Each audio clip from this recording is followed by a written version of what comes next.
রমজানে আল্লাহ স্বাদ দিয়া দেয়।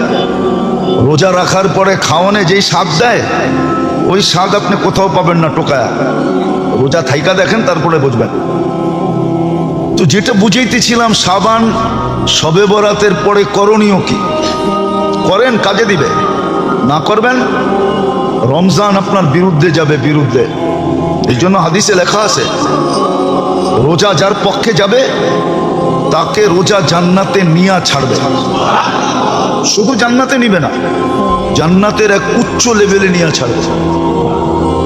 যেমন কোরআন যার পক্ষে যাবে তাকে জান্নাতের উচ্চ শিখরে নিয়ে ছাড়বে। মসজিদ যার পক্ষে যাবে তাকে জান্নাতের উচ্চ শিখরে নিয়ে ছাড়বে। এরকম কিছু জিনিস আছে যেটা আমার পক্ষে গেলে আমাকে কোথায় পৌঁছাবে। ফজরের নামাজ যার পক্ষে যাবে, হায় হায়, ওরে সর্বঘাটিতে জামাই আদরে জান্নাত পর্যন্ত পৌঁছাবে। জামাই আদর আর কি, আজকাল তো জামাই গো আদর নাই, ঠিক না? হ্যাঁ, আদর হইব কর্তিকা, বেশিরভাগই তো এখন পছন্দের বিয়া, ঠিক না? ঠিক না? মনে হয় বোঝেন নাই। আরে বুঝছেন, পছন্দ কইলাম, আর কিছু কইলাম না। বিদায় আদরও হয় না, তেমন আদর হয় না। শ্বশুর তো পছন্দ করে জামাই খুঁজা বাইর করে নাই, মেয়ে খুঁজা বাইর করছে, অথবা ছেলে খুঁজা বাইর করছে, ঠিক না? তো কয় তোরা তোরা করছ, তোরা তোরা বোঝ, নিজে নিজে করছ, নিজে নিজে বোঝ। এই জন্য আদর নাই, শুধু প্রবাদ বাক্য রয়ে গেছে জামাই আদর, ঠিক না? খালি এটা শব্দটা রয়ে গেছে, আদর রয়ে যায় না। হ্যাঁ আছে, কিছু জায়গায় আছে যারা মা বাবার পছন্দ মতো করছে, ওইখানে আদর আছে। কিছু কিছু জায়গায় আছে, একবারে যে বিলুপ্ত হয়ে গেছে এমন না। কিছু জিনিস আছে যেটা পক্ষে গেলে জামাই আদরে জান্নাতে পৌঁছাবে। তার ভিতরে হলো রোজা একটা। রোজা রোজাদারদের জন্য আল্লাহর সাথে লড়বে, ঝগড়া করবে। হ্যাঁ, আপনি জানেন না? এই জন্যই শবে বরাত দিয়া এটাই বুঝাইছেন। যেমন পয় পরিষ্কার জামা, বিলকুল মাঞ্জা মারা। মাঞ্জা চিনেন? এটা তো চিনেন না। কি মাঞ্জা? কি? হ্যাঁ, ইস্তারি করা, একবারে করকরা ইস্তারি, ঠিক না? মার মুর দিয়া করকরা ইস্তারি করছে। ওইটারে যেরকম ময়লার থেকে বাঁচায়, কেউ হাত দিয়ে ধরতেও দেয় না, এই ধরিস না, বাঁচ ভেঙে যাব। একটু ভিড়ভাট্টা দেখলে দূর দিয়া, কাদা কুদা দেখলে একবারে উঠায়া মুঠায়া, ঠিক না? হ্যাঁ, নিজেকে যেরকম বাঁচায়া চলে, শবে বরাতের পরের থেকে রমজানের জন্য এরকম নিজেকে বাঁচায়া চলা, যে কোনো গুনাহ যেন আমার গায়ে না লাগে, আল্লাহর বিরোধিতা যেন কোনো রকম না হয়, নবীর বিরোধিতা যেন কোনো মতে না হয়, বাঘ যেন আমার না ভাঙ্গে, মাঞ্জা যেন ঠিকই থাকে। প্রস্তুতি নিল, এই মাসটা প্রস্তুতির ছিল। দুনিয়াকে গুছানোরও প্রস্তুতি ছিল, এই মাসে গুছায় নিবে। রমজানে আর দুনিয়াদারির দিকে মুখ করবে না। দ্বিতীয় রহমত, মাগফিরাত, জাহান্নাম থেকে মুক্তি। এক একটা পর্ব আসতে দেরি, তার ভাগ্যে জুটতে যেন দেরি না হয়, এতটুক নিজেকে প্রস্তুত করবে, এতটুক নিজেকে তৈরি করবে, মনের দিক দিয়া, আমলের দিক দিয়া, মোট কথা সর্বদিক দিয়া। এই জন্য দোয়াটাও কিন্তু এই কথার ইঙ্গিত করে, যে দোয়াটা রজব মাসে শুরু হয়। আল্লাহ রসুল সাল্লাল্লাহু আলাইহি ওয়াসাল্লামের হুকুম, বারিক লানা ফি রাজাব শাবান ওয়া বাল্লিগনা রমাদান। এই দোয়াটার ভিতরেও কিন্তু এই কথাগুলোর ইঙ্গিত আছে। হ্যাঁ, দৈনন্দিন প্রয়োজনের জিনিস যাদের হাতের মাঝে বিক্রি হবে বা মানুষ যাদের মাধ্যমে পাবে, তাদেরকেও বলে দেওয়া আছে রমজান মাসে যত সম্ভব তুমি সহানুভূতিমূলক আচরণ করো। তোমার দ্বারা যেন এটা বোঝা যায় যে তুমি মানুষকে সহানুভূতি দেখাইতেছো। ওটার সুরত আগেও বলা হয়েছিল, এই পদ্ধতিটা কি, দুনিয়ায় প্রচলন আছে, আমাদের দেশে নাই। কপাল পোড়া জাতি আমরা, আমাদের দেশে এই প্রচলনটা নাই, কিন্তু দুনিয়ার অনেক দেশে এটার প্রচলন আছে। আপনি দেখলে পাবেন, মিডিয়ায় গেলে পাবেন, অতীতও শোনা গেছে, পেপারে আসছে। দুবাইতে, সৌদি আরবে, আরব দেশগুলাতে রমজান মাসে প্রত্যেক সুপার মার্কেটে ডিসকাউন্ট থাকে। রমজানের উদ্দেশ্যে 30%, 40% ডিসকাউন্ট ব্যাপারে আসে। কিন্তু আমাদের দেশে কোনো ডিসকাউন্ট নাই। আমাদের দেশের অধিকাংশ ব্যবসায়ীদের, শব্দটা বললে যদিও খারাপ লাগবে, মনে হয় দোজগও করে হাল মানায় ফেলে। ওদের সামনে দোজগও হার মাইনা যায়। ওরা পারে না 4 গুণ 5 গুণ দাম বাড়ায় দেয়, আর বাড়াই দেয়। মনে হয় কোরআনের ওই আয়াত ওদের জন্যই আসছে, তামাত্তাউ কালিলান, যা খাইতে মনে চায় এখানেই খায়ালাও, কামাইতে মনে চায় এখানেই কামায়ালো, ওমা লাহুম ফিল আখিরাতি মিন নসিব, আখিরাতে তোমাদের ভাগ্যে কিছু জুটবে না। মনে হয় এই আয়াতটা ওদের জন্যই সত্য হইতেছে, ওদের কপালে, ওদের জন্য। নাহলে যেখানে সারা দুনিয়া অধিকাংশ দেশ গরিব গরিব মুসলিম দেশ, সরকারের পক্ষ থেকে ডিসকাউন্ট দিতে হয় না, পাবলিক নিজের পক্ষ থেকে ডিসকাউন্ট দিতেছে আর বরকত কামাইতেছে। আবার ওই দেশের পাবলিককেও আল্লাহ বুঝ দিয়া দিছেন, যতটুকু প্রয়োজন এতটুকুই কিনে, ডিসকাউন্ট পায়া গাঠটি ভরা সারা বছরেরটা কিনে না, যতটুকু প্রয়োজন অতটুকুই কিনে। ইচ্ছা করলে ব্যবসায়ীরাও এই পদ্ধতি করতে পারে যে এতটুকুর বেশি পাবেন না। হ্যাঁ, ছোলা 1 কেজি পাবেন, 10 কেজি পাবেন না। বেসন 1 কেজি পাবেন, একসাথে 5 কেজি পাবেন না। আমাদের সমাজটা বিলকুল এলোমেলো। যেটা বুঝাইতেছিলাম, সবে বরাত চলে গেছে, এখন আমাদের করণীয় কি এটাই বুঝাইতে চাইতেছিলাম। সবে বরাতের আগে তো সবে বরাতের করণীয় ছিল, সবে বরাত চলে গেছে, কতটুকু অর্জিত হইল এটা নিজেকে প্রশ্ন করলেই বোঝা যাবে। কোরআন হাদিস ঘাটার দরকার হবে না যে আমি ওই রাতটাকে কতটুকু আমার পক্ষে কাজে লাগাইলাম, আমার পক্ষে নিলাম, আমি কতটুকু আত্মসমর্পণ করলাম, কতটুকু তওবা ইস্তেগফার করলাম, কতটুকু মাপ চাইলাম, কতটুকু চোখের পানি ঝরাইলাম, কতটুকু নিজেকে ক্লিন করতে চাইলাম, এটা নিজেকে প্রশ্ন করলেই বোঝা যাবে। দ্বিতীয় শবে বরাতের পরের সময়টা যদিও পুরা সাবানটাই ছিল, কিন্তু শবে বরাতের পরে তড়িঘড়ি খুব দ্রুত গতিতে নিজেকে রমজানের জন্য বিলকুল প্রস্তুত করে সাজায়া গাজায়া অপেক্ষায় থাকা যে রমজানের চাঁদ কখন উঠবে, আমার ভ্যালু কখন বাড়বে। কেন রমজানে ভ্যালু বেড়ে যাবে। আগেও শুনছেন, এখনো শুনতে থাকেন, রমজানে নফল ফরজের সমান হয়ে যাবে, ফরজ 70 গুণ বেড়ে যাবে, তসবিহাত 1000 গুণ বেড়ে যাবে। ইমাম বুখারী রহমতুল্লাহ আলাইহির ওস্তাদ ইমাম জোহরি, যার থেকে ইমাম বুখারী রহমতুল্লাহ আলাইহি শত শত না হাজার হাজার হাদিস বর্ণনা করছেন, ওনার কথা হলো, ফতুয়া হলো তসবিহাত 1000 গুণ বেড়ে যায়। এই জন্য তড়িঘড়ি প্রস্তুতি নিবে শবে বরাতের পরে, নিজেকে বিলকুল রেডি করবে। সারা বছর দুনিয়ার ভিতরে ডুবা থাকুক, তাতে কোনো আপত্তি নাই, কিন্তু একটা মাস বিলকুল দুনিয়ার থেকে নিজেকে পৃথক করে ফেলবে। এককভাবে রমজানে আল্লাহর জন্য নিজেকে প্রস্তুত করবে। আর আসতে দেরি, চাঁদ উঠতে দেরি, চাপায়া পড়তে দেরি হবে না। প্রস্তুতি নেই না বিদায় আমাদেরকে খাটতে হয়, পরিশ্রম করতে হয়। বৎসরের শুরু থেকেই যদি নিম্ন লেভেলের মানুষের কথা বলতেছি, মধ্যবিত্ত আর নিম্ন লেভেলের মানুষ, এরা যদি বৎসরের শুরু থেকেই রমজানের জন্য আলাদা প্রস্তুতি নিতে থাকে, কিছু আলাদা করতে থাকে, সঞ্চয় করতে থাকে, তাহলে দেখা যায় রোজা থেকে পরিশ্রম করতে হয় না। রোজা থেকে পরিশ্রম করতে হয় না। রোজা থেকে পরিশ্রম করতে হয় না।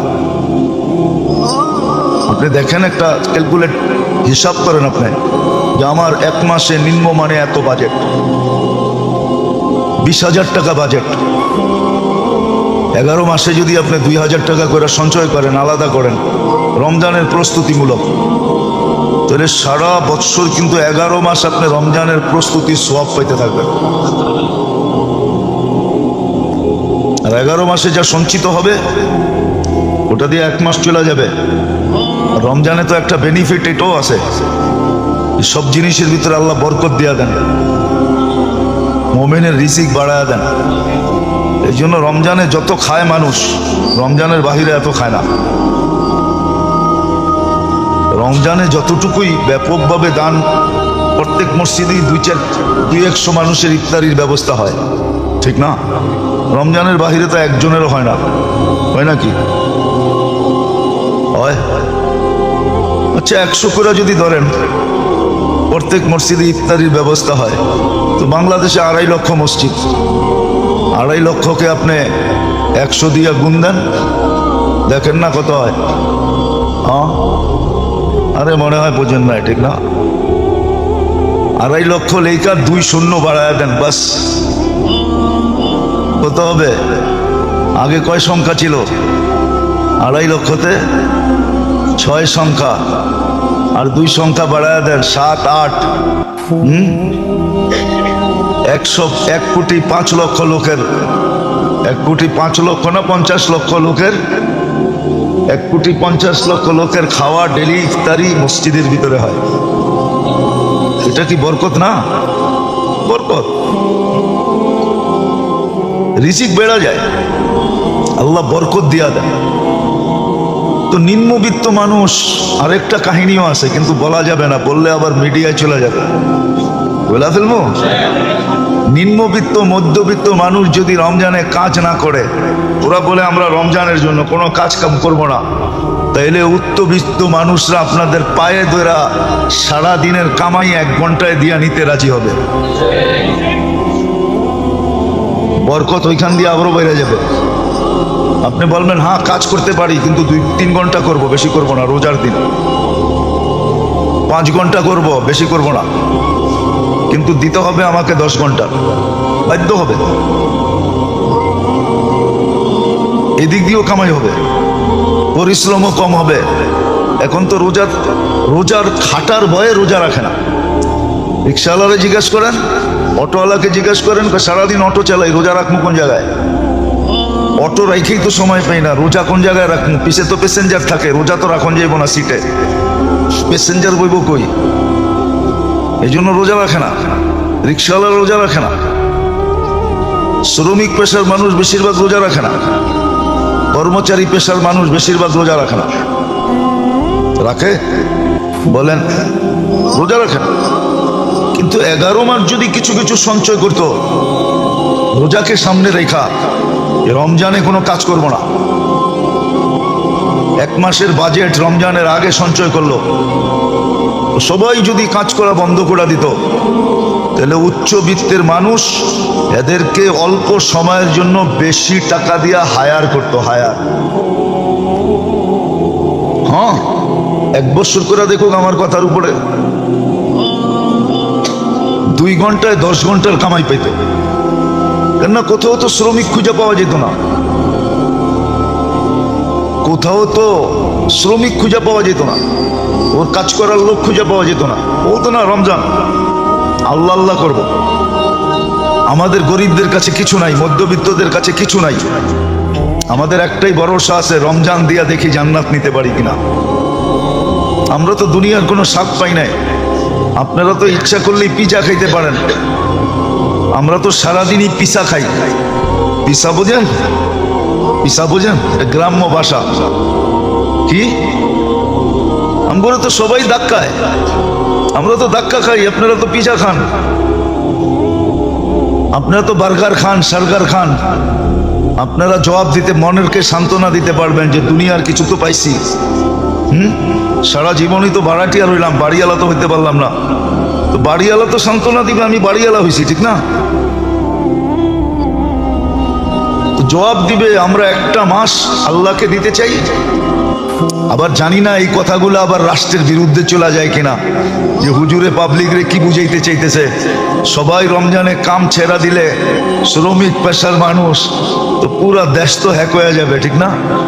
না না, আমি এই জন্য না, বুঝানোর জন্য বলতেছি, বুঝানো উদ্দেশ্য আছে। বহুত দেশ আছে এরকম, ব্যবসায়ীরাই ব্যবসা করে না, কর্মচারীকে অ্যাডভান্স বেতন দেওয়া দেয়। আমাদের ঢাকা শহরও আছে। আমি 2-4টা হোটেল চিনি, যারা রমজানের চাঁদ উঠতে দেরি হোটেল তালা দিতে দেরি করবে না, রমজানের বেতন মালিক বোনাস সহ দিয়া দেয়, আর বলে দেয় সারা রমজান আল্লাহ আল্লাহ করবি, আমার ইফতারিও বেচতে হবে না। চাঁদ উঠতে দেরি আবার হোটেল তালা খোলে, বন্ধ করে দেয়, সারা মাস বন্ধ। মালিকও আল্লাহ আল্লাহ করে, কর্মচারীরও আল্লাহ আল্লাহ করে। আমি জিজ্ঞাসা করছি ওদেরকে পোষায় কিনা, হুজুর শুধু পোষায় না, শুধু পোষায় না, আল্লাহ এত বরকত 11 মাসে দেয়, মনে হয় 22 মাস খাইতে পারবো। 22 মাস এত বরকত আল্লাহ দেয়। যদিও মানুষ আমার হোটেলে কাস্টমার দেখে না, কিন্তু এত বরকত দেয় যেটা 22 মাসে খায়া শেষ করা যাবে না। এরকম 2-4 জন হোটেলওয়ালা আমরা চিনি, কিন্তু বাকি অনেক হোটেলওয়ালা দেখবেন পর্দা দিয়ে হোটেল চালায়। ওগরে জিজ্ঞেস করবেন, খালি নাই নাই নাই নাই করতে থাকে, হায় হায় করতে থাকে, ওগো পেট ভরে না, ওরা বরকত পায় না, ওগো টানা টানিই থাকে। তো একটা কথা আছে না বাংলায়, নিয়াত আমান বরকত, নিয়াত যেরকম বরকত ওরকম। শাবান মাসটা ছিল, বিশেষ করে শবে বরাতের পরে এই সময়টা ছিল রমজানের 100% প্রস্তুতি নেওয়ার জন্য। বিলকুল 100% প্রস্তুতি নিবে, দুনিয়াও গুছায় ফেলবে, নিজেকেও প্রস্তুত করবে, ঘরালাদেরকেও প্রস্তুত করবে, যাতে রোজার চাঁদ উঠতে দেরি রহমত ওই ঘরের ভিতরে, ফ্যামিলির ভিতরে, জীবনের ভিতরে উচ্ছ্বাস করতে দেরি না করে, রহমত ডাইকা দিতে দেরি না করে। নাহলে আপনি রহমতের দোয়া করাবেন, রহমত আপনার কাছে যাবে না। রহমতের আসার পদ্ধতি আছে, পদ্ধতি আছে।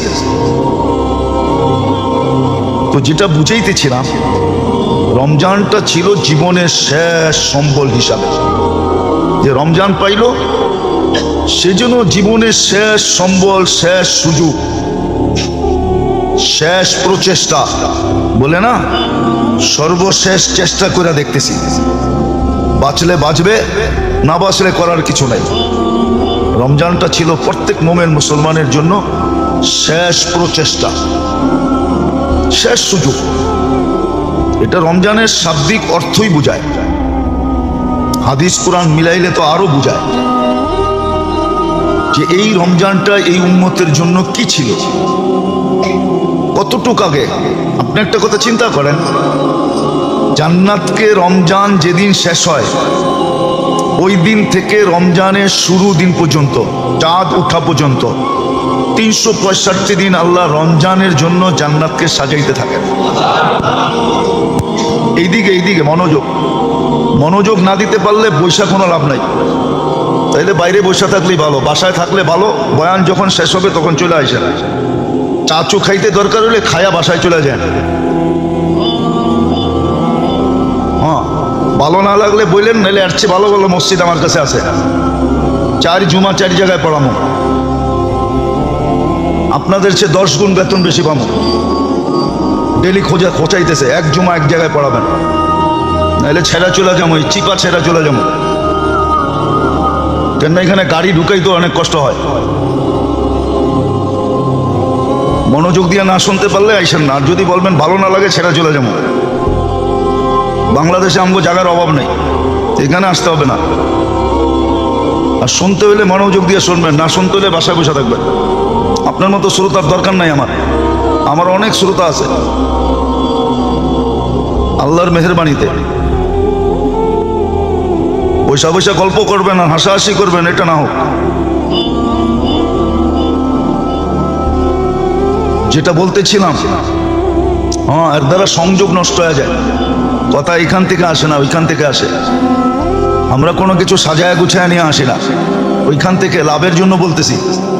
নাইলে এটা করে খাইতে হবে এরকম না, জুমা পড়ায়া ইমামতি করে আমার খাইতে হবে, এই ব্যবস্থা আল্লাহ আমার করেন না। আল্লাহ আমার আরো হাজারো ব্যবস্থা করে রাখছেন, আমি নিজের ইচ্ছায় ওগুলা করি না। শুধু কিছু সুযোগ মনে করা যে কিছু মানুষ যদি তৈরি হয়, কিছু লোক যদি গইরা যেতে পারি, এই জন্য পড়াই। নাহলে পেট পালার জন্য না, পেট পালার শত ব্যবস্থা আমার কাছে আছে, আল্লাহ আমাকে শিখাইয়া দিছে। ওইগুলা করলে পেট পেলা যাবে, রাগ হয় না। কিছু লোক তৈরি করার জন্য এই রাস্তায় আসছি, জুমা পড়াইতে আসি, জুমা পড়াই মসজিদে। ইমাম মুয়াজ্জিনরা ইমাম মুয়াজ্জিনি এই জন্যই করে, আখেরাতের দিকে তাকায়া করে। নাইলে এই যুগে ওপেন দুনিয়া, এই যুগে কারো দরকার নেই এটা দিয়ে পেট পালার বহুত রাস্তা আছে। মজদুরি করলেও পেট পালন যায়।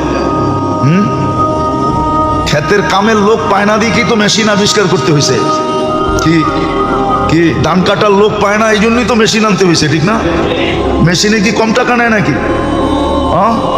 একদিন ধান কাটার বিল কত দেখেন তো, যা এক মেশিন ভাড়া করলে কয় টাকা দিতে হয়? পেট পালার বহুত ব্যবস্থা আছে। 3 বেলা না খায় 1 বেলা খাবো, বাকিটা রোজা রাখবো, স্বাস্থ্যও ভালো থাকবে। 1 বেলা যেটা খামু ওটার ভিতরে স্বাদ আল্লাহ এরকম দিবে যেটা আপনার দুনিয়ার কোনো খাওয়ানোর ভিতরে স্বাদ হবে না। সত্য। আপনি দেখেন না, রমজানে ইফতারিতে যেই স্বাদ হয়, রমজানের বাইরে কাচ্চি বিরিয়ানি শিরানি তো এত স্বাদ হয় না। স্বাদ হয় নাকি? আচ্ছা, ইফতারি বাদ দিলাম, রমজানের মুড়ি ভর্তায় যে স্বাদ হয়, মনে হয় বোঝেন না। রোজার এইখা মুড়ি ভর্তা যেই মজা লাগে, রোজার বাইরে চাইনিজেও এই মজা লাগে না। খায়া দেখেন, রমজানে আল্লাহ স্বাদ দিয়া দেয়। রোজা রাখার পরে খাওয়ানে যেই স্বাদ দেয়, ওই স্বাদ আপনি কোথাও পাবেন না টোকায়া। রোজা থাইকা দেখেন, তারপরে বুঝবেন। তো যেটা বুঝাইতেছিলাম, শাবান শবে বরাতের পরে করণীয় কি? করেন, কাজে দিবে। না করবেন, রমজান আপনার বিরুদ্ধে যাবে, বিরুদ্ধে। এই জন্য হাদিসে লেখা আছে, রোজা যার পক্ষে যাবে তাকে রোজা জান্নাতে নিয়া ছাড়বে। শুধু জান্নাতে নিবে না, জান্নাতের এক উচ্চ লেভেলে নিয়ে ছাড়বে। যেমন কোরআন যার পক্ষে যাবে তাকে জান্নাতের উচ্চ শিখরে নিয়ে ছাড়বে। মসজিদ যার পক্ষে যাবে তাকে জান্নাতের উচ্চ শিখরে নিয়ে ছাড়বে। এরকম কিছু জিনিস আছে যেটা আমার পক্ষে গেলে আমাকে কোথায় পৌঁছাবে। ফজরের নামাজ যার পক্ষে যাবে, হায় হায়, ওরে সর্বঘাটিতে জামাই আদরে জান্নাত পর্যন্ত পৌঁছাবে। জামাই আদর আর কি, আজকাল তো জামাই গো আদর নাই, ঠিক না? আদর হইব কর্তিকা, বেশিরভাগই তো এখন পছন্দের বিয়া, ঠিক না? ঠিক না? মনে হয় বোঝেন নাই। আরে বুঝছেন, পছন্দ কইলাম, আর কিছু কইলাম না। বিদায় আদরও হয় না, তেমন আদর হয় না। শ্বশুর তো পছন্দ করে জামাই খুঁজা বাইর করে নাই, মেয়ে খুঁজা বাইর করছে, অথবা ছেলে খুঁজা বাইর করছে, ঠিক না? তো কয় তোরা করছ, তোরা বোঝ, নিজে নিজে করছ, নিজে নিজে বোঝ। এই জন্য আদর নাই, শুধু প্রবাদ বাক্য রয়ে গেছে জামাই আদর, ঠিক না? খালি এটা শব্দটা রয়ে গেছে, আদর রয়ে যায় না। আছে কিছু জায়গায় আছে যারা মা বাবার পছন্দ মতো করছে, ওইখানে আদর আছে। কিছু কিছু জায়গায় আছে, একবারে যে বিলুপ্ত হয়ে গেছে এমন না। কিছু জিনিস আছে যেটা পক্ষে গেলে জামাই আদরে জান্নাতে পৌঁছাবে। তার ভিতরে হলো রোজা একটা।